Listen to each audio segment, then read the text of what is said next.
What's up, guys? Welcome back to the channel. With Witch Queen right around the corner, I wanted to talk about Void 3.0 and some exotics that I think that are going to do really well when it comes to this rework with the subclass. But before we get into it, number one, if you like what you see, again, you can subscribe to the channel, like the video, and turn on that bell next to subscribe so you don't miss out on another video. Number two, I will be streaming the day of Witch Queen and when it comes out live on Twitch, twitch.tv/ItsDaveTVGaming.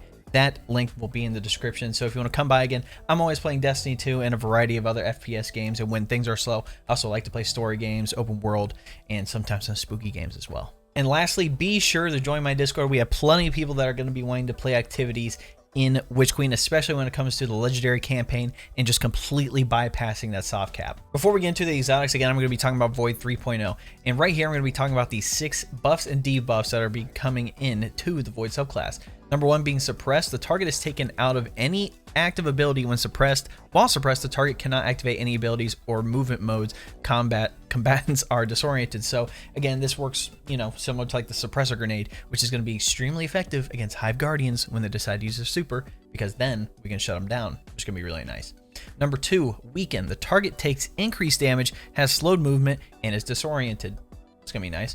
Volatile. The target will explode in a void detonation upon taking additional damage. If the target dies before Volatile has taken enough damage to detonate, the detonation happens anyway. So it's kind of like, Middle Tree Titan Sentinel. Same thing with, the little explosions from either the banner shield or any of your abilities. Seems to be similar to that.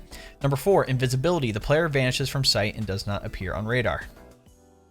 That's pretty self-explanatory. Number five, Overshield. The player gains a protective barrier that immediately stacks on top of their existing health and shields and intercepts incoming damage. Overshield reduces the damage taken from PvE combatants. Again, we all know about this. And lastly, Devour. The player is immediately restored to full health upon activating Devour from any source and is granted grenade energy. When the player gets any kill with Devour active, they are restored to full health, granted grenade energy, and their Devour buff timer is extended. Again, something like Bottom Tree Voidwalker on the Warlock. Again, Devour. It's the same explanation. Each class will get 3 aspects to choose from in Void 3.0. For Titans, we have Controlled Demolition. Hitting a target with a Void ability or Volatile Detonation will make them volatile. Bastion. Casting a barricade generates an overshield for yourself and nearby allies. Those bunkering behind the shield will regenerate overshield over time and extend the overshield's duration. Then we have Offensive Bulwark. While you have Overshield or inside a Ward of Dawn, grenades charge significantly faster and you have an increased melee damage. You also gain an additional shield throw for your Sentinel Shield super. The 3 aspects for the Hunters are Trapper's Ambush. Player can activate Quick Fall to spend their melee charge and dive to the ground, something similar to like Shadow Dive, creating a smoke cloud upon impact. Enemies caught in the cloud are weakened and allies become invisible. In addition, Snare Bombs upon attaching to surfaces or enemies cause nearby allies to become invisible. Second, Vanishing Step. Dodging makes a hunter invisible. Very typical.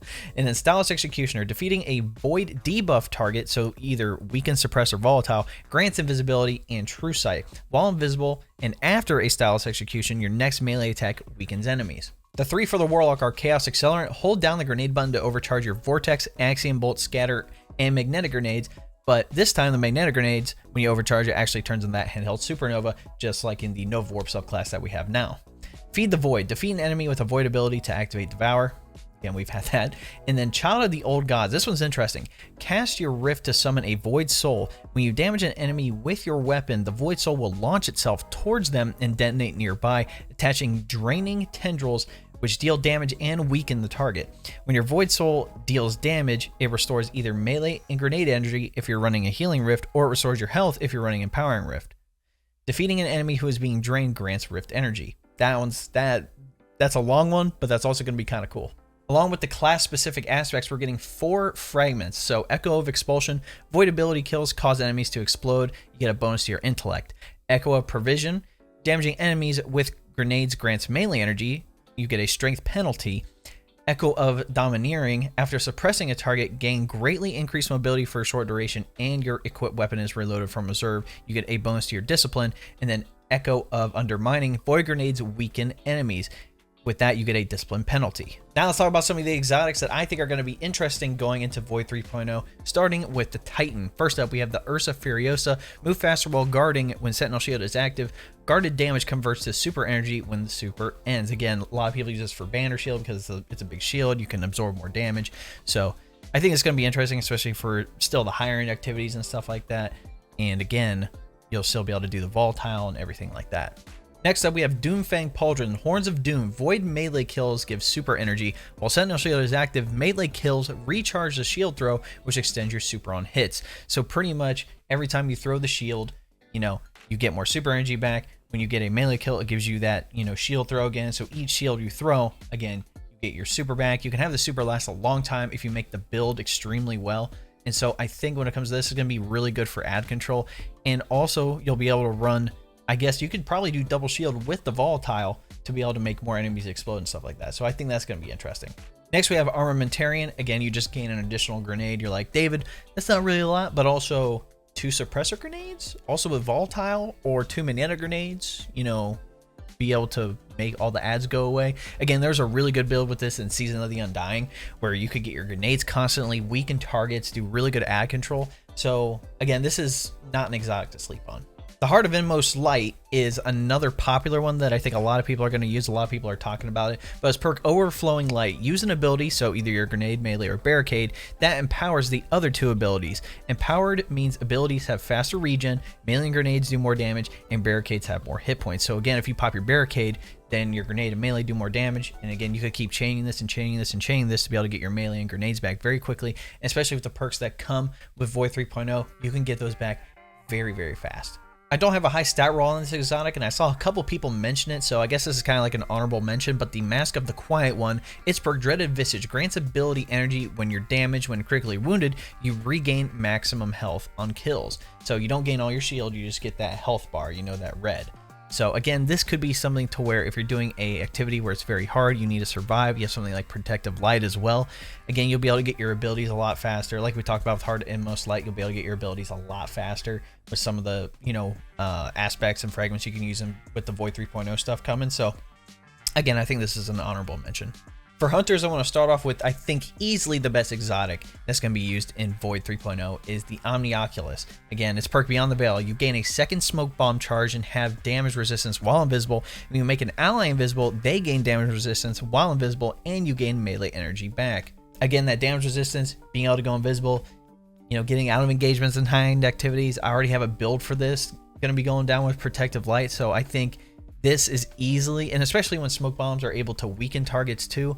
And again, with the Stylish Executioner perk, you'll be able to get your melee, and if you max out your dodge, you'll have dodge, more melee, a lot of weaken, more disorient. You can kind of see where this is going. Like I said, I think that's going to be the best one, but I have a few honorable mentions. Again, we have Graviton Forfeit here, Vanishing Shadow. Increase the duration of any invisibility effects. While you are invisible, your melee recharges faster, your weapons reload faster, and your recovery is greatly increased. Again, being able to stay invisible, reload your weapon, have faster melee charge, and have a greater recovery while you're invisible is something that could potentially be used for high-end activities. If you go invisible, you get your recov to instantly start up. You're not getting hurt by targets. More smoke bombs, more weakens. Again, like I said, I don't know if this is going to be as good as the double smoke, but I think this is an honorable mention to say the least. I wanted to look at Khepri Sting too, because this exotic in Destiny 1 was good. In Destiny 2, obviously it's kind of dookie treats.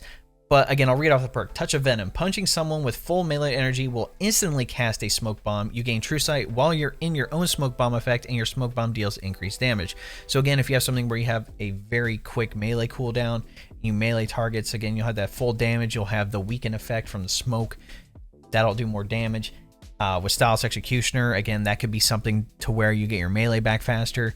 I'm not 100% sure, but I thought I'd mention it. If you can't choose 100%, I think Frosty's is always a solid option. Again, it's rapid cooldown, increased grenade melee and dodge regeneration while you're sprinting. Dodging increases your speed. Again, we really don't care about the speed, but we do care about the increased grenade and melee regeneration. The other interesting one I want to talk about is Bombardiers. Now, obviously, it's perk Parting Gift. Dodging leaves behind an explosive that detonates after a short delay, damaging targets around it and creating a secondary effect based on your subclass energy type. Now, obviously, if you're on an arc subclass, it blinds targets, solar burns, stasis slows targets. But the main thing here is that if you're on the void subclass, it actually suppresses targets. So again, maybe it could do something like the suppressor grenade, where you could potentially stop Hive Guardians, you know, from supering using their abilities, you know, disorienting other targets as well. So I think this is going to be kind of interesting. Most of the time, I tried to test out a build, and most of the time the bomb would kill the ads. But maybe if you're doing you know, the legendary campaign or a high-end activity, being able to suppress the target, dodge.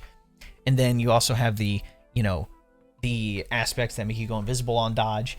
Like you go, there's a couple of different ways I can think about doing this. I just need to figure out the best way for it, but I just thought it was interesting.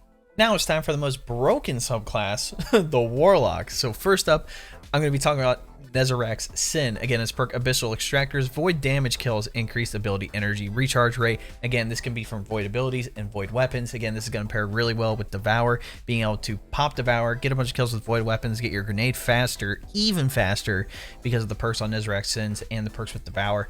And so, and also the fragment that's going to allow for your grenades to debuff targets and add that additional damage is going to be very interesting too. Nezarac's Sin has always been a staple when it comes to Void anything, and especially in Season of the Undying, there literally was a build where you had your grenade like every couple of seconds and you could weaken targets and take out a bunch of enemies as well. So Nezarac's Sin is easily going to be a good exotic to use.